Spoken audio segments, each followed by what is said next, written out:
Bonjour, alors aujourd'hui nous allons parler du deuxième chapitre des Yoga Sutras de Patanjali.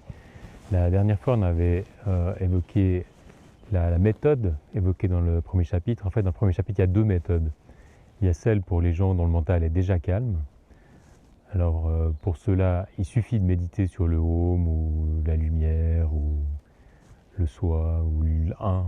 Et en fait ça suffit pour atteindre l'état du yoga. Et pour les autres qui ont un mental agité, il y a le deuxième chapitre avec une méthode.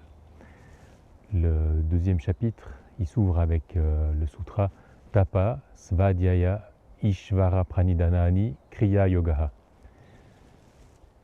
En général, c'est traduit par le Kriya Yoga, c'est Tapa, l'ascèse,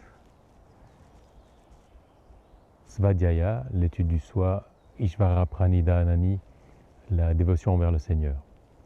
En fait, effectivement, c'est une traduction qui a un sens. Sans l'ascèse, sans le feu de l'ascèse, on n'obtient jamais rien. Et dans le premier chapitre, il a dit que l'essence de la méthode pour arriver à l'état du yoga, c'était travail, travail, travail, non attachement.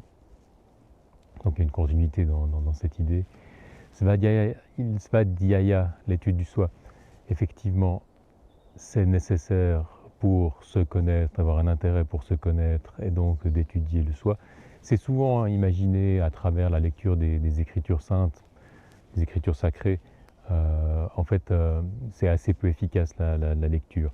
Ça inspire, ça donne des idées, mais il n'y a que la pratique qui a réellement un impact. Et Ishvara Pranidhanani, la dévotion envers le Seigneur, on peut reprendre cette idée que en s'abandonnant au Seigneur, en se prostrant devant le Seigneur, en lui offrant tout, on cultive le non-attachement qui est aussi le deuxième pilier nécessaire de la pratique. En fait, il y a un sens plus profond à ce Tapa Svadhyaya Ishvara Pranidhanani, c'est que Tapa, c'est Tapa Loka, donc le feu sacrificiel, il a lieu dans le sixième chakra. C'est dans cet endroit où il y a Bulwarajna hypophyse et Ajna chakra que Atma agit pour contrôler le rythme cardiaque, la respiration et autres. Et quand on observe la respiration, on observe l'action de l'âme. Et donc on observe indirectement l'action de l'âme. Donc quand on observe l'action de l'âme, indirectement on observe l'âme. Et donc on obtient la connaissance du soi. Donc en amenant l'énergie dans Tapa Loka, on la brûle. Ça permet de brûler les attachements, de brûler les impressions stockées. Ça permet l'étude du soi. Et puis Ishvara, ça peut être interprété comme étant un pranayama. I, c'est le son à l'intérieur, à l'inspire. Sva, c'est le soi. Donc, et Ra, c'est la forme. Donc à l'expire, on manifeste la forme. Avec le I, on fait monter l'énergie dans Tapa Loka. Avec le Sva, le soi, cette énergie elle est libérée. Et avec Ra, la forme, on revient dans la manifestation.